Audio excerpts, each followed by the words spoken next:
Efésios 4, vamos fazer a leitura do 11 até o 16, tá certo? Diz assim: E ele mesmo concedeu uns para apóstolos, outros para profetas, outros para evangelistas, e outros para pastores e mestres, com vistas ao aperfeiçoamento dos santos, para o desempenho do seu serviço, para a edificação do corpo de Cristo, até que todos cheguemos à unidade da fé e do pleno conhecimento do Filho de Deus, ao estado de pessoa madura, à medida da estatura da plenitude de Cristo, para que não mais sejamos como crianças, arrastados pelas ondas e levados de um lado para o outro por qualquer vento de doutrina, pela artimanha das pessoas, pela astúcia com que induzem ao erro. Mas segundo a verdade em amor, cresçamos em tudo naquele que é a cabeça, Cristo, de quem todo o corpo, bem ajustado e consolidado pelo auxílio de todas as juntas, segundo a justa cooperação de cada parte, efetuou o seu próprio crescimento para a edificação de si mesmo em amor. Então, relembrando um pouco do contexto, os irmãos vão lembrar que quando Paulo escreve a carta aos Efésios, ele estava preso em Roma, tá certo?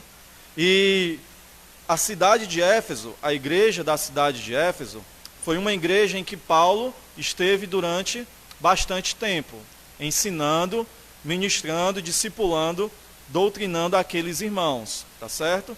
É dito que pelo ministério de Paulo em Éfeso, toda a Ásia Menor, que era a região onde a igreja estava, havia ouvido a palavra de Deus. Muitas pessoas iam até Éfeso, quando chegavam lá, recebiam a mensagem, tinham a oportunidade de serem ensinadas. Quando elas voltavam para as suas cidades, então elas podiam também transmitir aquela mensagem.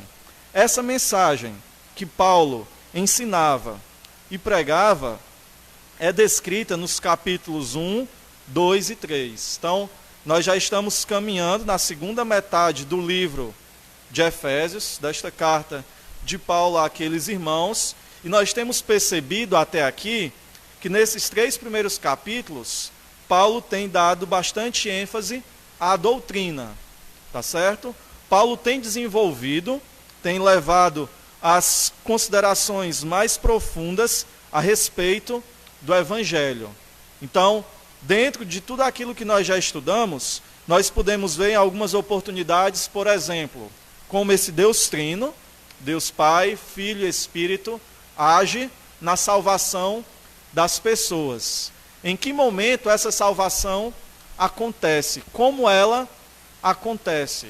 Como esse Deus está agindo para formar um povo exclusivo, santo, ou seja, separado, para que esse povo que nós conhecemos, né, que é a igreja, possa viver neste mundo e brilhar, expressar a glória de Deus Pai, Deus Filho, Deus Espírito Santo.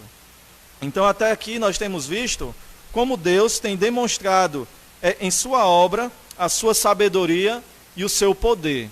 Quando nós vemos esses 3 primeiros capítulos, nós então somos apresentados a como Deus age na salvação, desde a eternidade passada, na eleição dos seus, desde quando o Senhor Jesus invade a história e assume a forma de servo, morre em nosso favor, em nosso lugar, nos liberta, nos livra, nos dá vida, como nós vimos no capítulo 2, e nos dá do seu Espírito, nos dá os dons, como nós começamos a ver na última oportunidade. Então Deus, através do seu apóstolo, está demonstrando, nos mínimos detalhes, como Ele age na salvação do seu povo, mas também não somente na salvação, na manutenção, na operação da sua igreja no mundo. O Senhor nos salvou, nós fomos resgatados. Para quê? O que começa agora? Que momento da vida inicia quando nós somos resgatados? O que nós precisamos fazer? Então, nesse início do texto, início da carta de Paulo, os 3 primeiros capítulos, Paulo é como se ele colocasse a base para aquilo que viria adiante, capítulo 4, 5 e 6. Nós temos visto até aqui que esses 3 primeiros capítulos nós vemos uma espécie de teologia sistemática, em um certo sentido. Um desenvolvimento da teologia paulina, daquilo que ele pregava. E aí um dos aspectos que nós temos adotado, que alguns comentaristas têm falado, que é como se, pelo fato de Paulo estar preso, ele aproveitasse aquele momento, o tempo que ele tinha, que ele estava tendo, para aprofundar o ensino e a doutrina que talvez ele não tivesse tido tanta oportunidade. Muitas vezes, para aprofundar, dar novas visões daqueles irmãos sobre a doutrina que ele estava pregando, para que eles pudessem cada vez mais valorizar a mensagem do Evangelho. Para que, ao se depararem com a mensagem do Evangelho, por mais que já tivessem ouvido, eles não viessem a pensar, não, isso aí a gente já conhece. A gente já ouviu várias vezes a pregação do Evangelho. Nós queremos algo mais. Nós queremos algo novo. Mas, até pelo texto de hoje que nós vamos ver, a intenção de Paulo e a realidade é que não existe nada novo nesses 2000 anos de cristianismo. Não existe um novo conhecimento. Não existe uma nova revelação. O Senhor não está a nos apresentar dia após dia com novas, com perdão da redundância, e novidades, né? Não existem novidades. O que existe é o bom e velho Evangelho, que é dado à igreja, e que a igreja precisa receber, amar, guardar, conhecer, proteger e compartilhar. Essa é a realidade que Paulo apresenta àqueles irmãos. Havia o interesse de Paulo e uma preocupação, entre aspas aqui, em que aqueles irmãos pudessem receber aquela mensagem, conhecer em sua profundidade, se aperfeiçoar naquela mensagem, tendo conhecimento, apreciando, guardando, para que, quando o apóstolo não estivesse mais com eles, aquela mensagem não se perdesse. A gente viu e tem utilizado esse outro texto em Atos, capítulo 16, 17, como base, né? Porque na mente de Paulo, quando ele passa pela última vez pela região da Ásia Menor, a gente tem falado isso, né? Ele se despede daqueles irmãos como se ele nunca mais fosse ver aqueles irmãos. E aí ele entrega a responsabilidade da igreja, à liderança e àqueles irmãos. E diz que eles deveriam zelar, cuidar da mensagem do Evangelho. Guardar para que aquela mensagem não fosse pervertida e fosse conhecida, aprofundada e levada às suas últimas consequências. Que a igreja não fosse enganada, que a igreja não fosse levada por outros caminhos, que não fosse esse que o apóstolo já havia ensinado. Nós vamos ver, a partir do capítulo 4, temos visto como essa mensagem, ela não é uma mensagem simplesmente, meramente teórica, como ela não está somente no mundo das ideias, mas como ela é manifestada, como ela é percebida. Como é que as pessoas que não têm conhecimento, como é que as pessoas que são ignorantes à vida de Deus, podem conhecer a profundidade, a beleza desta mensagem do Evangelho?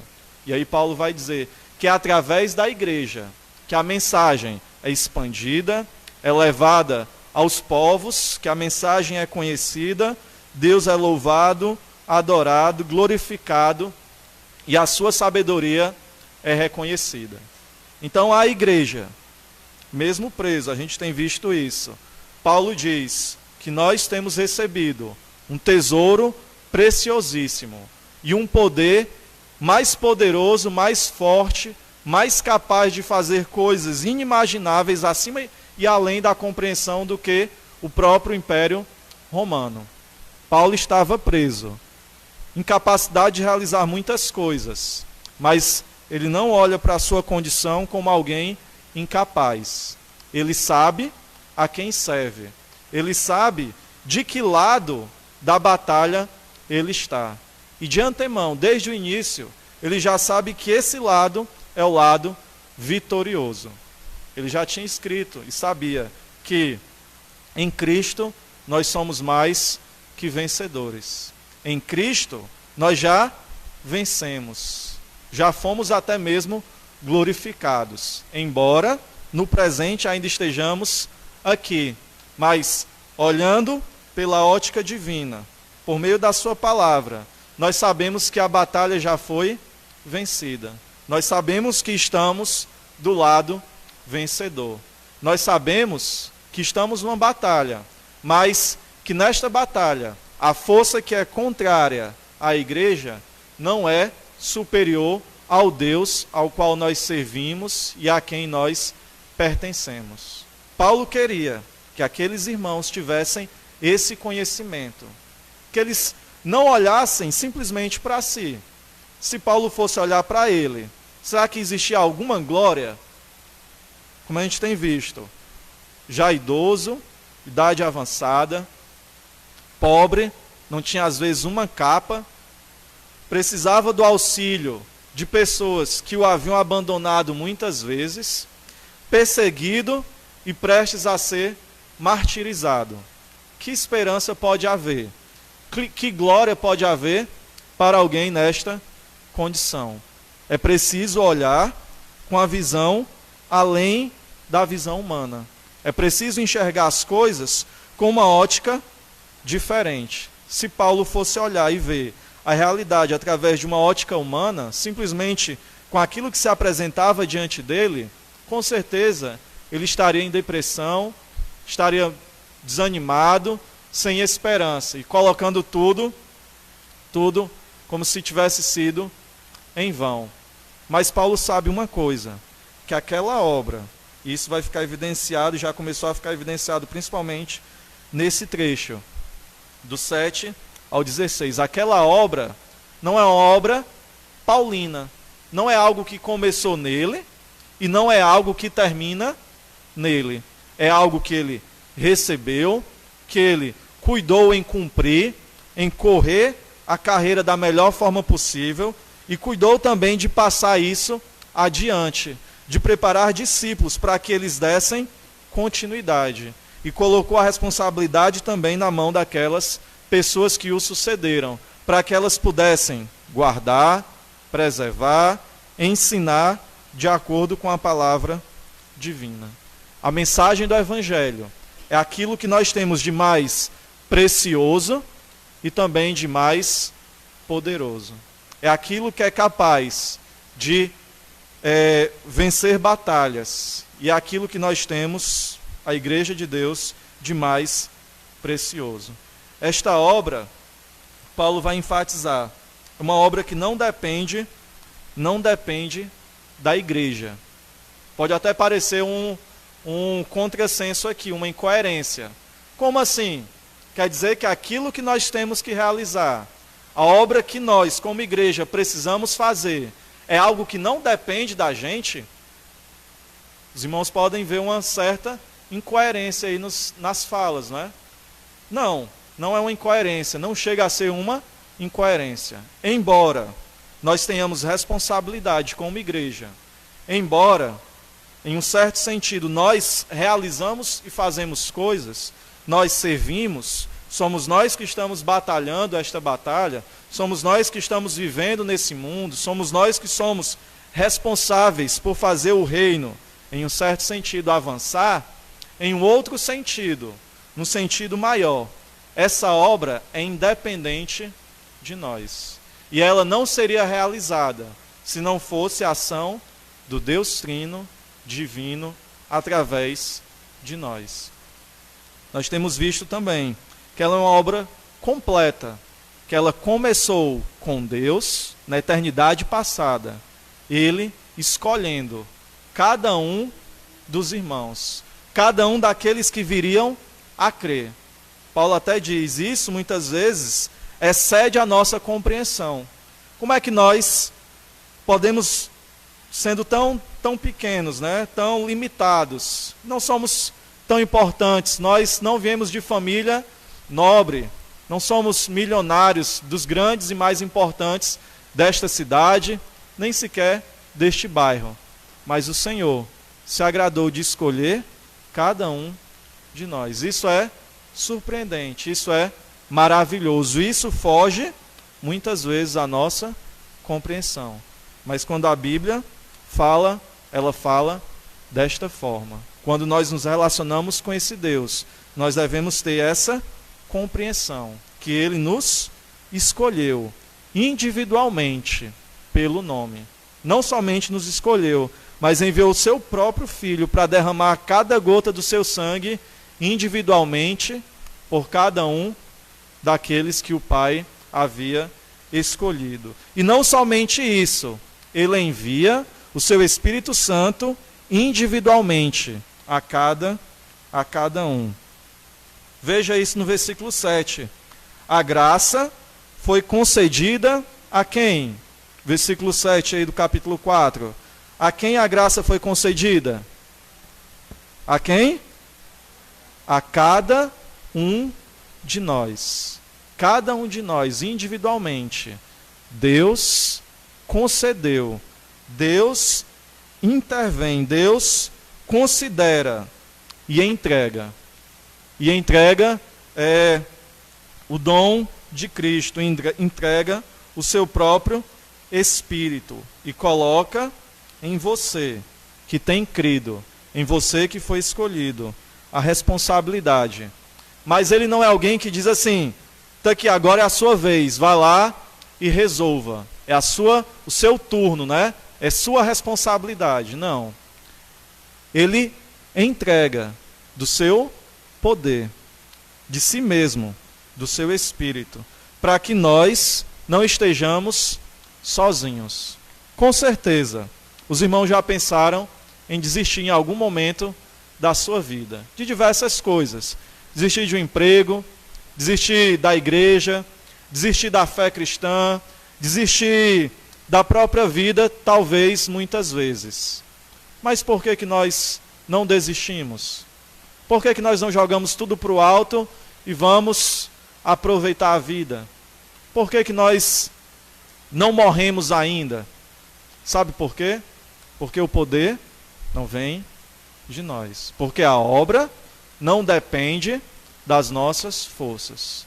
Tudo cooperava contrariamente ao ministério de Paulo. Era o Império Romano. Imagine aí a maior força que esse mundo possa ter, indo contra você. Não é um punhado de pessoas, é toda uma força. É todo um império que tem a capacidade de te destruir, de acabar com a sua família, de explodir a sua casa, indo contra você. Mas Paulo sabe em quem ele tem crido. Ele não somente sabe, mas ele queria que aqueles irmãos também soubessem. É por isso que ele escreve, para que aquelas pessoas não desistissem. Para que aquelas pessoas, ao olharem a situação, por mais adversa possível que fosse, elas não pensassem, eu não posso fazer nada, vou desistir. Na realidade, nós vamos ver isso já já, nós não podemos fazer nada. Esta obra, evidentemente, porque pelo que Paulo tem ensinado, não depende da gente. Não dependeu na eternidade passada, não depende quando nós nos convertemos, embora nós digamos que nós nos convertemos. Nós sabemos que foi o Senhor que nos conduziu. As pessoas que me chamaram para esta igreja, nem sequer estão mais aqui nesta igreja. Algumas delas até já morreram. Mas o Senhor foi quem me trouxe. E os irmãos, quando observam a sua própria história, sabem que, se não fosse o Senhor, nenhum de nós estaria aqui agora. Se não fosse o Senhor, nós não creríamos nessa mensagem. Muitos de nós foram até inimigos, zombaram, odiavam a mensagem da cruz. É só olhar para o próprio apóstolo, que antes era inimigo da cruz de Cristo, mas agora um dos principais servos, que quando foi chamado, o Senhor disse, eu vou mostrar e ensinar para ele o quanto ele vai sofrer por meu nome, pela mensagem do Evangelho. Essa obra não depende de nós. Versículo 11 diz, e ele mesmo concedeu. Vamos ver, eu queria interpretar essa passagem, principalmente essa primeira frase, e ele mesmo concedeu, se referindo ao Senhor Jesus Cristo, à luz de João, a partir do capítulo 14, João 14. Nós vamos ver alguns trechos até o capítulo 17. Só para a gente perceber mais uma vez esta realidade, esta afirmação. Esta obra não depende de nós, e ela é muito maior do que possa parecer. Se Paulo fosse olhar com a ótica humana, ele jamais imaginaria que essa mensagem teria atravessado o Atlântico e chegado até um pequeno bairro de uma grande cidade, mas não é a cidade nem mais importante da região. Tivesse chegado até nós. Porque é uma mensagem, uma obra que vem de um Deus que tem planejado toda ela nos mínimos detalhes. No capítulo 17 de João, a gente não vai ver agora, mas a gente vai observar que o próprio Senhor Jesus já orava por cada um de nós. Ele sabia, ele conhecia cada um dos seus. Assim como ele conhecia cada um dos apóstolos, ele conhecia também cada um dos que viriam crer. Vejam o capítulo 14, a partir do verso 15. Se vocês me amam, João 14, 15, guardarão os meus mandamentos, e eu pedirei ao Pai, e ele lhes dará outro Consolador, a fim de que esteja com vocês para sempre. Jesus se dirigindo aos seus apóstolos. Mas nós podemos estender, e ao longo da leitura a gente vai perceber, essa mesma promessa a cada um daqueles que haveriam de crer. Esta mesma promessa sendo estendida até a igreja. Eu pedirei ao Pai, e ele lhes dará outro Consolador, a fim de que esteja com vocês para sempre. É o Espírito da verdade, que o mundo não pode receber, porque não o vê, nem o conhecem, nem o conhece. Vocês o conhecem, porque ele habita com vocês e estará com vocês. Deus, ao ser assunto aos céus, diz que é necessário que ele vá, para que o Consolador venha, para que a sua igreja não esteja órfã, para que ela não se desespere. Lembra qual foi a atitude dos apóstolos assim que o Senhor Jesus Cristo morreu? Eles pensaram, está acabado. A obra que o Senhor iniciara chegou ao fim em pouco mais de 3 anos. O que nós podemos fazer contra Roma? Quem somos nós? Qual o poder que nós temos? O Senhor envia o Consolador, o poder de Deus, para que eles possam continuar. Verso 25. Tenho dito isto enquanto ainda estou com vocês, mas o Consolador, o Espírito Santo, que o Pai enviará em meu nome, esse ensinará a vocês todas as coisas e fará com que se lembrem de tudo o que eu lhes disse. Deixo com vocês a paz, a minha paz lhes dou. Não lhes dou a paz como o mundo a dá. Que o coração de vocês não fique angustiado nem com medo. Vocês ouviram o que eu disse, vou e volto para junto de vocês. Se vocês me amassem, ficariam alegres com a minha ida para o Pai, porque o Pai é maior do que eu. Isso eu falei agora, antes que aconteça, para que quando acontecer, vocês creiam. Já não falarei muito com vocês, porque aí vem o príncipe do mundo, e ele não tem poder sobre mim. No entanto, faço isso para que o mundo saiba que eu amo o Pai, e que faço como o Pai me ordenou.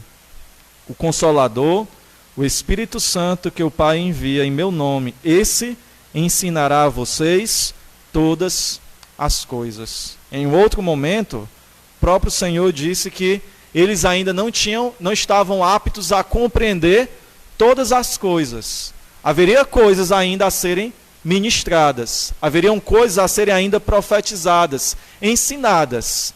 Até o momento, na história da revelação, nem tudo ainda havia sido dado. Eles ainda precisavam de um novo conhecimento. Eles ainda precisavam que aquilo que o Senhor Jesus havia ensinado fosse então decantado, né? Eles tinham ouvido, mas a maioria das coisas era incompreensível ainda para eles. A própria ressurreição, eles não entendiam completamente, eles não imaginavam que aquilo pudesse acontecer. Mas o Espírito Santo, agindo neles, guiaria a igreja a toda a verdade. A toda a verdade. Sem acréscimos, a toda a verdade. Usando aqueles apóstolos, aqueles profetas, a toda verdade. Que o Senhor queria que eles soubessem. Se atentem a isso, porque mais à frente essa informação será retomada. Capítulo 15, versículo 1 diz assim: Eu sou a videira verdadeira, e o meu pai é o lavrador. Todo ramo que estando em mim não der fruto, ele o corta, e todo o que dá fruto, ele limpa, para que produza mais fruto ainda. Vocês já estão limpos por causa da palavra que lhes tenho falado. Permaneçam em mim, e eu permanecerei em vocês. Como o ramo não pode produzir fruto de si mesmo, se não permanecer na videira, assim vocês não podem dar fruto, se não permanecerem em mim. A continuidade da obra se valia de permanecer, de estar ligado, de estar em união, comunhão com a videira, com o próprio Senhor Jesus. Eu sou a videira, vocês são os ramos. Quem permanece em mim e eu nele, esse dá muito fruto, porque sem mim vocês não podem fazer nada. Sem mim vocês nada podem fazer. É preciso que a igreja reconheça a sua necessidade maior do que do próprio alimento. Sem o Senhor agindo em nós, nós nada podemos fazer. A gente teve uma aula agora sobre a monarquia, né, em Israel. E a gente começou a ver, vimos, né, Saul e começamos a ver Davi. E parece-nos, quando nós estamos lendo o relato sobre essas duas pessoas, que uma delas pensou que poderia realizar alguma coisa à parte de Deus. Parece-nos muitas vezes que Saul pensou que dependia dele a obra, que as vitórias nas batalhas vinham por causa da força de Saul. Davi já é diferente. Ele reconhece Deus, a sua importância e a sua ação através do próprio Davi. Quando a gente pensa na batalha com Golias, que a gente vai ver na próxima aula, não falte, nós vemos que ele vai enfrentar Golias. E Golias ri-se dele, né? Como é que pode uma criança, um adolescente, um jovem, que não é um guerreiro ainda, vencer, enfrentar um gigante forte, pesado, habilidoso e experiente na batalha? O que Davi diz? O que Davi nos ensina? Ele vai em nome do Senhor dos Exércitos. Se ele olhasse para ele, como Israel talvez estivesse olhando só para o próprio umbigo, só para si, para a sua própria força, que era extremamente limitada, ele não teria vencido, ele não teria nem desafiado. Mas ele olha para o seu Deus.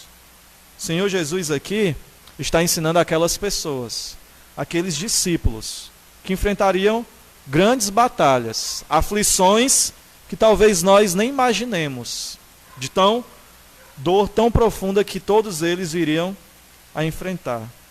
Mas ele diz: vocês precisam confiar, conhecer e saber que a obra não é de vocês, que eu estou enviando Deus Espírito para agir através de vocês, que sem mim vocês não são nada, vocês não podem fazer nada. E que eu agindo em vocês, mesmo que aos olhos de vocês sejam pequenos, vocês são capazes de tudo, de realizar a obra que foi dada a vocês. Que vocês são capazes de levar adiante este ministério e pregar esta mensagem. Verso 6. Se alguém não permanecer em mim, será lançado fora, à semelhança do ramo, e secará. E o apanham, lançam no fogo e o queimam. Se permanecerem em mim, e as minhas palavras permanecerem em vocês, pedirão o que quiserem, e lhes será feito. Nisto é glorificado o meu Pai, que vocês deem muito fruto, e assim mostrarão que são meus discípulos. Quando nós pertencemos e permanecemos em Deus, nós somos levados adiante. A obra é realizada. Os frutos são percebidos e colhidos. E o Senhor da seara é glorificado. Verso 26, capítulo 15. Quando, porém, vier o Consolador, que eu enviarei a vocês da parte do Pai, o Espírito da verdade que dele procede, esse dará testemunho de mim. E vocês também testemunharão, porque estão comigo desde o princípio. É como se o Espírito fosse pegá-los pelas mãos e levá-los à compreensão completa, à percepção real e mais profunda da realidade do plano de salvação que havia iniciado e que o Senhor estava ensinando e demonstrando, que para a maioria deles ainda não era, talvez todos, muito clara. Mas o Consolador viria, o Espírito da verdade, que vem do Pai e que dá testemunho do Filho e que ia conduzir a igreja e aqueles irmãos. Veja ainda verso 16, 7, capítulo 16, 7. Nós estamos vendo isso para percebermos a ação do Espírito. Porque lá em Efésios, texto de hoje, nós vemos a ação do Espírito. Nós vemos Deus enviando o seu Filho quando sobe aos céus, envia o Espírito. E o Espírito começa a agir. Verso 7, capítulo 16. Mas eu lhes digo a verdade. Perceba sempre a ênfase na mensagem do Espírito, naquilo que ele tem a ensinar, como é verdadeiro, como é a verdade absoluta. A verdade sobre todas as coisas. Mas eu lhes digo a verdade. É melhor para vocês que eu vá, porque se eu não for, o Consolador não virá para vocês. Mas se eu for, eu enviarei a vocês. Quando ele vier, convencerá o mundo do pecado, da justiça e do juízo. Do pecado, porque eles não creem em mim. Da justiça, porque vou para o Pai, e vocês não me verão mais. Do juízo, porque o príncipe deste mundo já está julgado. Perceba, no passado, como se a ação já tivesse sido realizada, embora ainda não. O príncipe deste mundo, Satanás, que outrora reinava sobre nossas vidas, já foi julgado. Tenho ainda muito para lhe dizer. Verso 12. Mas vocês não podem suportar agora. Porém, quando vier o Espírito da verdade, ele os guiará em toda a verdade. Ele não falará por si mesmo, mas dirá tudo o que ouvir, e anunciará a vocês as coisas que estão para acontecer. Ele me glorificará, porque vai receber do que é meu, e anunciará isso a vocês. Tudo que o Pai tem é meu. Por isso eu disse que o Espírito vai receber do que é meu, e anunciar isso a vocês. Muito ainda havia por se ensinar, mas eles ainda não poderiam receber. Quem os conduziria a toda a verdade? A completude, plenitude da revelação. O Espírito Santo de Deus, que vem da parte de Deus, o Espírito da verdade, que transmite a verdade à sua igreja. Verso 17. Quando Deus, Senhor Jesus então ora por nós, aqueles que ainda haveriam de crer, sabendo cada um daqueles que havia sido escolhido. Não peço somente por estes, mas também por aqueles que vierem a crer em mim, por meio da palavra que eles falarem. Atente, peço também por aqueles que vierem a crer em mim. O Senhor Jesus nos conhecia, a cada um de nós. Assim como Deus manda Abraão olhar para o céu e diz que conhece cada uma das estrelas pelo nome, Ele conhece cada um dos eleitos também pelo nome. E até mesmo pelo novo nome que nós um dia receberemos. Verso 21. A fim de que todos sejam um. E como tu, ó Pai, estás em mim e eu em ti, também eles estejam em nós, para que o mundo creia que tu me enviaste. Eu lhes transmiti a glória que me deste, para que sejam um, como nós o somos, eu neles e tu em mim, a fim de que sejam aperfeiçoados na unidade, para que o mundo conheça que tu me enviaste e os amaste, como também amaste a mim. Como é que o mundo pode conhecer a Deus? Através de quem? Através da igreja. É através do ministério eclesiástico, através do trabalho que a igreja realiza, sendo capacitada pelo Espírito Santo. Mas esse trabalho, que é realizado pela igreja, a ação divina, só é percebida pelo mundo quando a igreja está em unidade. Quando um é o Espírito, quando uma é a mentalidade, quando a igreja está unida e sabe quem é o seu Deus e o que está fazendo nesta terra. Se cada um, como barata tonta, está buscando seus próprios interesses, nós não somos um. Não estamos trabalhando em unidade.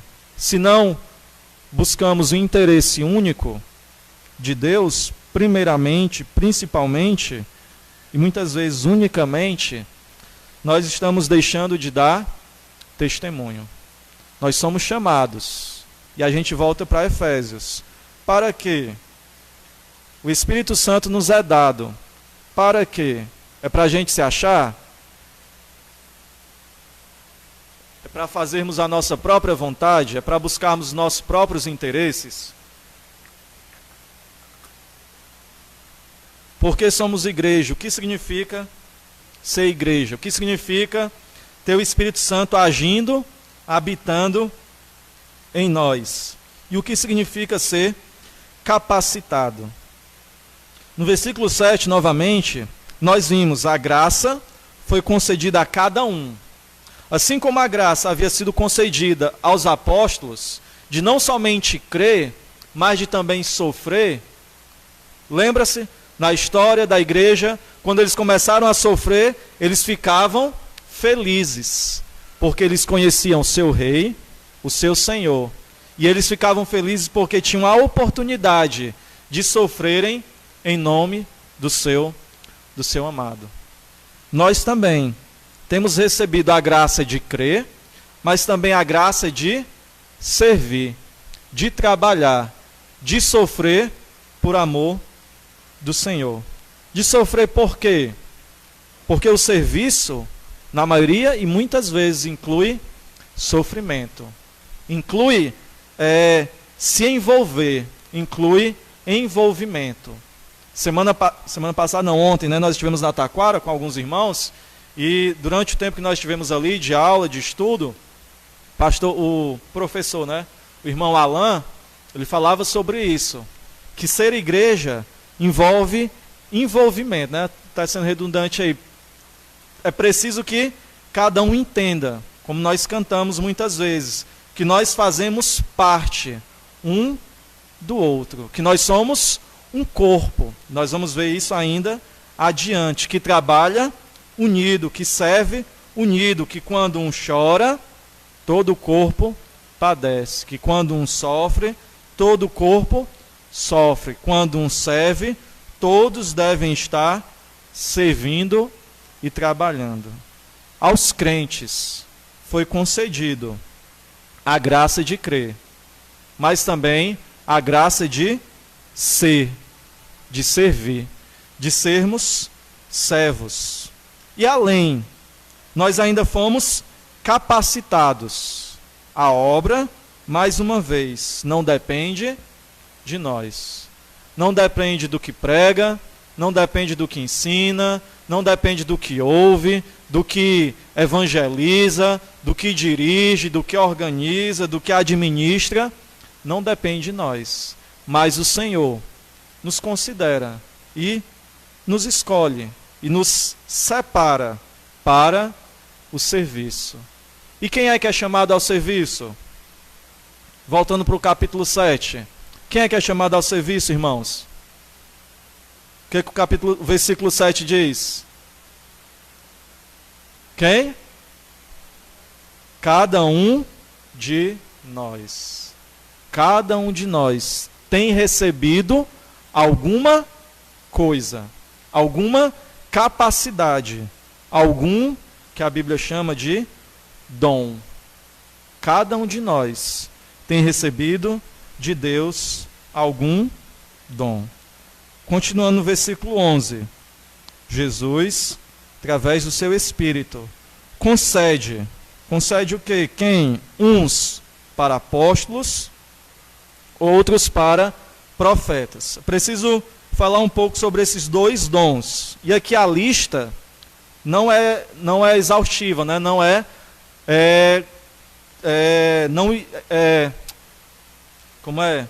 Encerra, né? Existem dons, e a gente vai ver nos outros textos paralelos a isso que falam de dons, Romanos 12, 1 Coríntios 12 e 1 Pedro 4, que falam sobre o dom, que a lista ela não é exaustiva, não encerra todos os dons.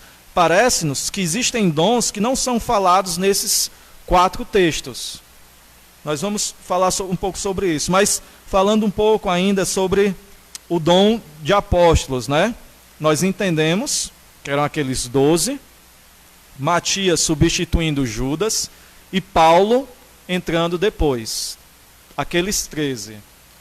Depois disso, não houve mais o dom de apóstolos. Quem eram esses apóstolos? Quais eram os critérios? O que era exigido desses apóstolos? Que eles fossem essa liderança inicial da igreja, que eles fossem as primeiras testemunhas oculares da ressurreição do Senhor Jesus. Alguns vão defender que naquele primeiro momento da história da igreja, ainda houve outros apóstolos. Outros acham que não, que os apóstolos eram somente aqueles 13. Então, trazendo para os nossos dias, né? Tem se levantado aí não sei quantos números de apóstolos. A mensagem foi transmitida. Deus escolheu aqueles 13 iniciais, né? Paulo vai chamar um apóstolo nascido fora de tempo, né? Mas mesmo ele, que recebera a revelação do próprio Senhor Jesus, já ressurreto e glorificado, era também um apóstolo. Não havia mais outros, embora se levantassem no meio da igreja naquele tempo falsos apóstolos. Pensa que é novidade? Nem o correto, a verdade, não tem novidade, nem o errado também não tem novidade. Tudo o que está acontecendo hoje, pasmem, né, já aconteceu no passado. As novidades que estão sendo ensinadas hoje, os apóstolos, paipóstolos, mãepóstolas, bispos e bispas que têm se levantado hoje na igreja brasileira, querendo trazer para si alguma honra ou autoridade, naquela época de Paulo, já existiam. E era essa uma das preocupações de Paulo. Não sejam enganados, mas se fortaleçam, mas sejam firmes e permaneçam, assim como nós vimos em João. Então, o dom dos apóstolos, o dom de apóstolo, né, foi dado inicialmente e unicamente àqueles 13. 12 e Paulo, né? Depois, outros para profetas. Outros para profetas. Que profetas eram esses?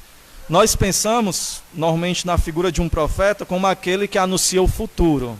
Mas não somente era uma das funções dos profetas. Os profetas também exerciam a função de receber a mensagem de Deus e comunicar. Eram as pessoas que recebiam da revelação e que compartilhavam a revelação que tinham recebido com a igreja. Assim como o dom dos apóstolos.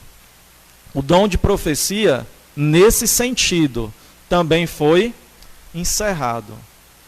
Quando foi concluído o cânon, não há mais a necessidade de novas profecias.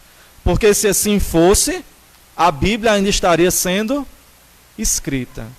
Aquilo que Deus queria nos falar, aquilo que Deus queria que nós conhecêssemos, foi revelado. Quando vier o Espírito da verdade, ele vos conduzirá a toda a verdade. Aquilo que Deus queria dizer já foi dito na sua palavra. E assim, como Augusto Nicodemos diz, né, se você quer ouvir a palavra de Deus, leia a Bíblia. Se você quer ouvir a palavra de Deus em voz alta, leia a Bíblia em voz alta. Não fique procurando novidades, não fique procurando novos líderes miraculosos que vão exercer liderança excepcional dentro da igreja. Um bom líder é aquele que se apega àquilo que já foi profetizado, aquilo que já foi revelado e se aplica àquilo para ensinar. E nós também.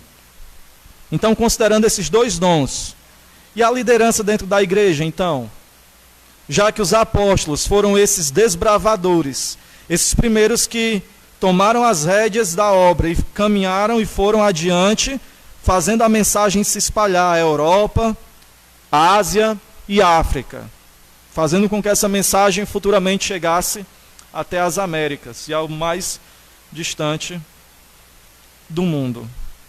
Será que a liderança, quando esses apóstolos, esses profetas morrem, quando João, o último a escrever, morre, como fica então? Deus levanta os outros dons aí, ó.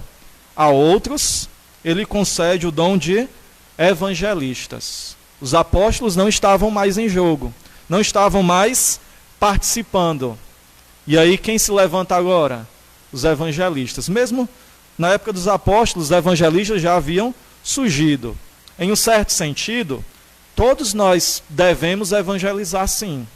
Mas existem pessoas que têm recebido um dom. A ideia é como se essas pessoas fossem destacadas e elas vão à frente, conduzindo a igreja, desbravando, enviando, indo e pregando ainda o evangelho. Cada um de nós temos essa responsabilidade, mas não necessariamente todos tenhamos o dom de evangelista.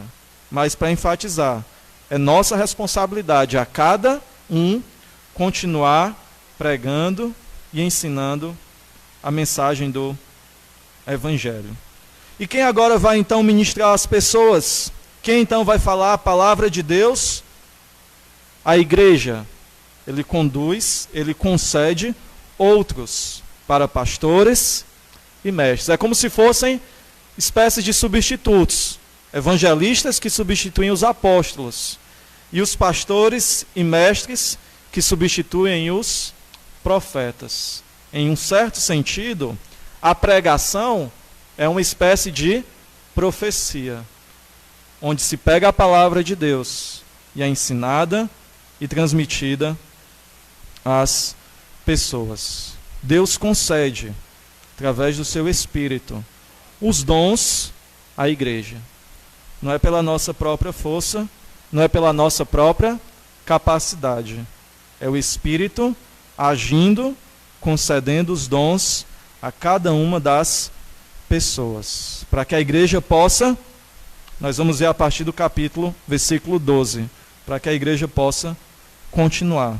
Só para a gente ver um outro texto que fala sobre dons e vermos uma lista um pouquinho mais extensa, capítulo 12 de Romanos. capítulo 12 de Romanos, na transição também entre a doutrina e a aplicabilidade da doutrina, né? Até o capítulo 11, o apóstolo está expondo as doutrinas de forma profunda, né? E aí aquelas doutrinas precisam ser aplicadas. E aí ele inicia capítulo 12, verso 1 e 2, e logo após, verso 3, fala sobre os dons. Veja o verso 4. Porque assim como, capítulo 12 de Romanos, porque assim como num só corpo temos muitos membros, mas nem todos os membros têm a mesma função, assim também nós, embora sejamos muitos, somos um só corpo em Cristo, e membros uns dos outros. Temos, porém, diferentes dons, segundo a graça que nos foi dada. Se é profecia, seja segundo a proporção da fé. Se é ministério, dediquemo-nos ao ministério. O que ensina, dedique-se ao ensino. O que exorta, faça-o com dedicação. O que contribui, com generosidade. O que preside, com zelo. Quem exerce misericórdia, com alegria. Uma lista um pouquinho maior de dons, mas também não exaustiva, não encerra todos os dons. Nós entendemos que os dons, junto com alguns comentaristas que pude ler, os dons são muitos, né? Muitos mesmos. E eu gosto de pensar de uma forma diferente, um pouquinho diferente aqui, em um certo sentido. Quando ele diz assim, ó, se é ministério, dediquemo-nos ao ministério. O que contribui com generosidade. Então, nessas duas palavras, parece-nos que o que é esse ministério, né? O que é o ministério aí? E o que é a contribuição? É só uma contribuição financeira? Então, ó, o que eu quero dizer aqui é que, falando dessa contribuição também, né? Parece que existem pessoas que são mais mão abertas para contribuir, mas todos também são chamados à contribuição. Mas a contribuição aqui não é somente financeira, é contribuição pessoal também, de tempo, de esforço, de vigor, e o próprio dom de ministério, que significa serviço. Então, embora, por exemplo, há uma distinção entre dons e talentos. Dom é uma coisa que só os crentes têm. Talentos, descrentes também podem ter.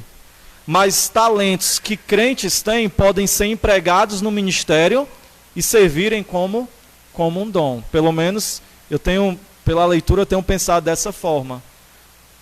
Por exemplo, tocar, cantar. Descrentes também podem tocar e cantar. Mas a forma como esses talentos são empregados dentro da igreja, para servir a igreja, somente crentes podem fazer. Administrar. Existem bons administradores descrentes, mas servindo a igreja, se doando, contribuindo de si para a igreja, somente os crentes podem fazer. O dom de servir. Nós estivemos construindo a rampa, e muitos irmãos que eram pedreiros, crentes, estiveram contribuindo, servindo,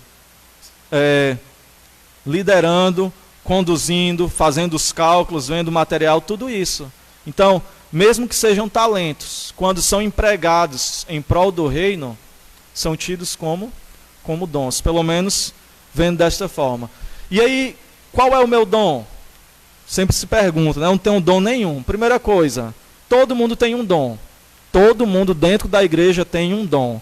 Tem que fazer alguma coisa, saber fazer alguma coisa, dentre desses que estão ditos aqui, mas pode ser também outros. Mas todo mundo, cada um de nós, é chamado ao serviço. A cada um de nós foi concedido o Espírito. E se foi concedido o Espírito, foi concedido também dons para servir a igreja. Cada um de nós temos alguma coisa que podemos fazer. Assim como o corpo, Paulo diz aos Romanos, tem muitos membros e muitas funções. A igreja também tem muitos membros e muitas funções. E cada irmão desempenha e pode desempenhar uma função. Se os irmãos quiserem aprofundar, podem ainda ler 1 Coríntios capítulo 12, É 12, 12, não é fácil de decorar. 1 Coríntios 12, Romanos 12, Efésios e 1 Pedro 4. 12, 12, 4, 4. Tá certo? 1 Coríntios e Romanos, Efésios e 1 Pedro. Né? São os textos que vão falar sobre os dons e vão trazer outros dons que nós podemos nos encaixar. Mas o que nós sabemos, que todos têm dons, pelo menos um. E que esses dons servem para quê?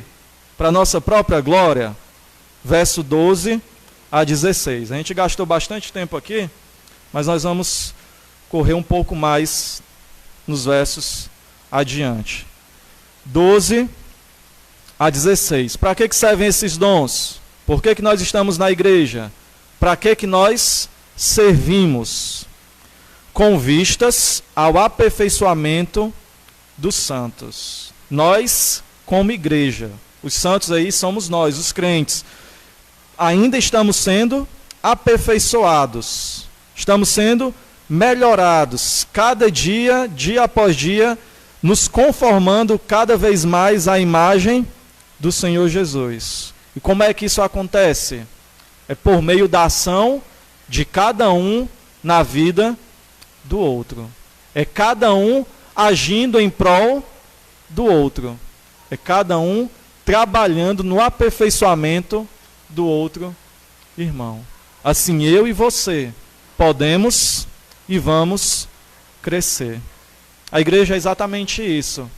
É um grande corpo, uma família, onde as pessoas interagem, ligadas, né, por um vínculo soberano e divino, onde as pessoas estão trabalhando juntas, sendo aperfeiçoadas, conformadas à imagem de Deus, para o desempenho do seu serviço. Então, cada um é instigado a continuar servindo, colocando os seus dons em prática. Para que mais?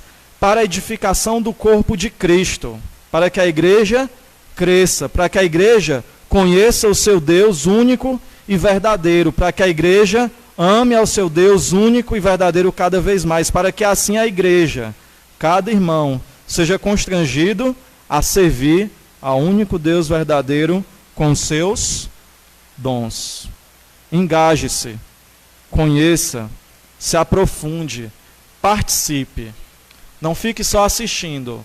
Não foi para isso que fomos chamados. Não fique somente assistindo. Existem muitas coisas a serem feitas. Se disponha a fazer em prol do serviço do Rei, expansão do reino, crescimento, aperfeiçoamento, edificação da igreja. Nós não somos chamados somente a receber, mas a doar também. Até que todos cheguemos à unidade da fé e do pleno conhecimento do Filho de Deus. Quando isso vai acontecer? João vai dizer que nós um dia seremos semelhantes a Ele. Mas quando? Quando nós o virmos. Quando nós virmos Jesus, nós vamos ser semelhantes a Ele. Até que Ele venha ao estado de pessoa madura. Então, até que nós cheguemos à unidade da fé, do pleno conhecimento do Filho, ao estado de pessoa madura, à medida da estatura da plenitude de Cristo. Somos chamados a colocar em prática os dons que nós temos recebido, até que nós sejamos perfeitos. Até que nós sejamos perfeitos. Enquanto isso, nós não vamos parar. O nosso alvo é a perfeição. Um dia nós seremos igual o Senhor Jesus Cristo. Mas enquanto esse dia não chega, é preciso que nós continuemos trabalhando. Mesmo dentro da igreja universal, na igreja de Deus, independente da denominação, ainda existe uma relativa separação. Muitas vezes a gente não tem tanta comunhão com assembleianos, com presbiterianos, reformados, mas parece que um dia a unidade será completa e perfeita. O conhecimento de Cristo será pleno, mas não completo, acabado, exaustivo. A gente não vai conhecer a Deus plenamente, embora em um certo sentido conheceremos plenamente o Senhor Jesus Cristo. Versículo 14. Para que não mais sejamos como crianças que são levadas, para qualquer canto. Quando você pega na mão de uma criança, você pode conduzi-la a qualquer lugar. A igreja não pode ser assim. A igreja não pode ser arrastada pelas ondas e levadas de um lado para o outro por qualquer vento de doutrina. Era a preocupação de Paulo.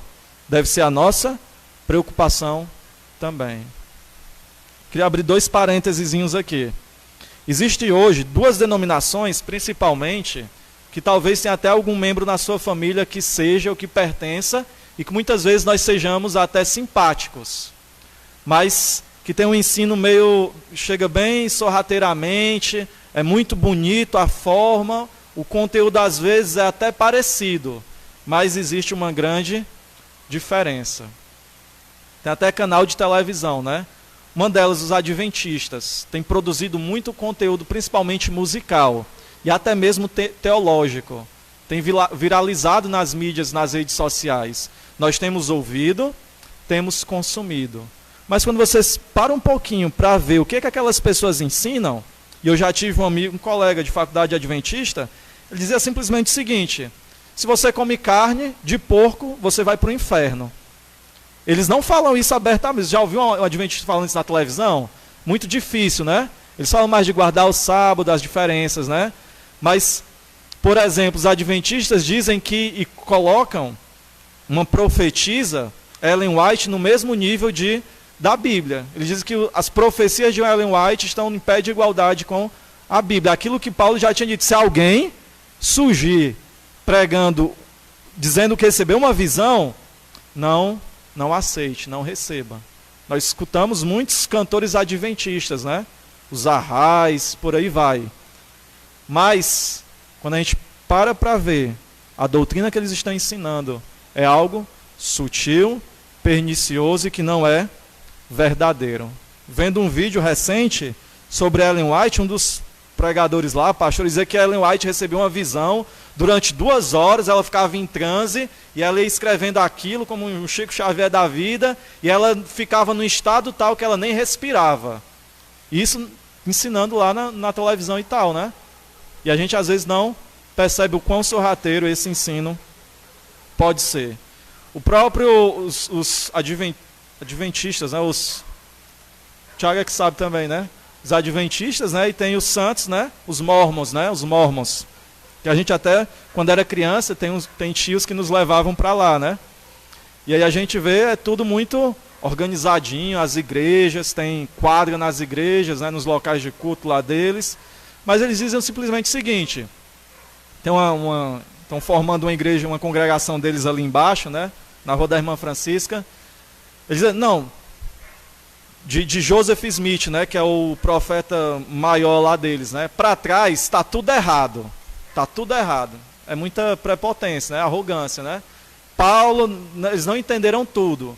Joseph Smith, no século passado, menos de 100 anos, 200 anos, essas pessoas começaram a ensinar um novo ensino, dizer que tinham recebido uma nova profecia. Tudo estava errado antes. Paulo, Pedro, João, a gente recebeu um novo anjo, Moroni, escreveu em tábuas de ouro as mensagens que ele queria que os homens soubessem. O anjo até podia ser o nome mais bonito, Moroni, A exemplo de Moisés, que recebe as tábuas da lei, então Joseph Smith recebeu essas cartas, essa profecia, essas tábuas, para ensinar. Muitas vezes eles dizem que Jesus já voltou, diz que ele está escondido, e por aí vai. Quando a gente para um pouquinho para ler, estudar e ver algumas coisas, a gente vê coisas terríveis. Paulo queria que aqueles irmãos não fossem levados, não fossem conduzidos, não fossem arrastados como crianças. Embora não sejamos perfeitos ainda, como o Senhor Jesus Cristo é, ainda não tenhamos alcançado o estado perfeito de pessoa madura, em um certo sentido, em outro, nós precisamos ser. A palavra de Deus está perto, à mão. O que é que nós precisamos fazer? Estudá-la, lê-la, nos apegarmos, conhecê-la, para que quando alguém chegar, a gente sinta o cheiro da heresia, da falsidade, da mentira, a quilômetros de distância. Isso está ligado ao envolvimento com a igreja, para que não sejamos enganados, levados por aí por qualquer vento de doutrina, pela artimanha das pessoas que com astúcia induzem ao erro. Mas, seguindo a verdade em amor, cresçamos em tudo naquele que é a cabeça, Cristo, de quem todo o corpo, bem ajustado e consolidado pelo auxílio de todas as juntas, segundo a justa cooperação de cada parte, efetua o seu próprio crescimento para edificação de si mesmo em amor. Nós não somos importantes por nós mesmos, mas o Senhor Jesus Cristo nos considerou importantes e quis pagar um preço, mais uma vez, não por nós mesmos, e nos comprou com o preço mais precioso que poderia existir nesta terra. Cada um de nós. Nós entendemos que cada gota foi derramada em prol de uma pessoa. Nenhuma gota foi derramada em vão. O Senhor Jesus Cristo morreu pelos seus. Os seus ou já foram alcançados ou ainda vão ser. E vão ser apresentados diante de Deus, perfeitos, à imagem e semelhança de Cristo. Nisso nós acreditamos. Nisso nós cremos pela pregação da palavra. Cada um de nós temos uma participação.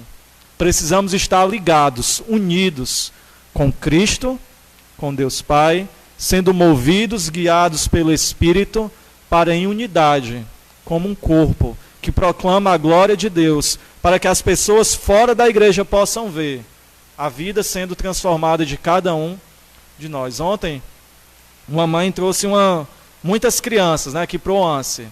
E ela disse o seguinte: foi a minha vizinha que disse para eu trazer os meus filhos, porque os filhos dela estão sendo transformados. Eles eram de um jeito, agora eles são de outro jeito. Perceba como o testemunho ele é proclamado, como as pessoas olham de fora. Muitas vezes podem até não fazer parte, mas elas percebem quem nós éramos, quem nós somos agora. Elas olham, aquela igreja só vive com problema, aquela igreja sempre tem confusão, aquela igreja sempre tem briga. E isso é um mau testemunho. Mas eles percebem também, quando eles olham e veem, aquela igreja as pessoas participam. Aquelas igrejas as pessoas não são só um número. Muitas igrejas aí lotadas, entupidas, mas as pessoas não são conhecidas, elas nem se relacionam. Não é uma igreja. Uma igreja, as pessoas se conhecem, crescem juntos, compartilham e cada uma delas dobra as mangas e resolve agir, fazendo aquilo que Deus colocou no seu coração para fazer. Mas para que isso seja feito, primeiro nós precisamos permanecer no Senhor. Precisamos permanecer na doutrina. Precisamos ter comunhão com Deus e depois comunhão com os irmãos. Oremos. Senhor Deus, graças te damos porque a tua palavra tem muito a nos ensinar. Porque nós temos recebido graça sobre graça, do início ao fim. Embora muitas vezes não percebamos, muitas vezes não sejamos gratos, mas quando olhamos com um pouquinho mais de cuidado, nós sabemos que o Senhor é misericordioso e gracioso e tem nos usado, apesar de nossas fraquezas, apesar de nossa incapacidade, apesar de nosso medo, angústia, pobreza, pequenez. Grande é o Senhor. E é o Senhor quem nos usa. Importante, grandioso, eterno, soberano, é o nosso Rei a quem servimos. Os súditos, os servos, os escravos só precisam ser servos, súditos e escravos. Nós não precisamos aparecer. As estrelas não precisam brilhar quando o sol está brilhando em seu fulgor. Que o Senhor receba toda a glória. Que o Senhor haja em nós, através de nós, para a tua glória. Que o testemunho possa avançar. Que o reino possa se expandir, possa continuar conquistando. Nós sabemos que um dia seremos perfeitos como tu és. Sabemos que um dia seremos vencedores, apesar de já sermos vencedores. Um dia nós vamos desfrutar dos louros da vitória, da conquista de toda a batalha. Um dia teremos descanso, embora no presente momento ainda tenhamos angústias e sofrimento. Mas como Paulo e tantos outros servos ao longo da história ficaram felizes por terem sido considerados importantes de sofrer por amor ao teu nome. Nos ajuda também a ter um pouquinho dessa percepção, de sermos levados a te servir, a nos doarmos, a contribuirmos, não somente financeiramente, mas também com a nossa própria vida, com os nossos dons e talentos também. Nos conduz como igreja, nos faz amar a Ti acima de todas as coisas.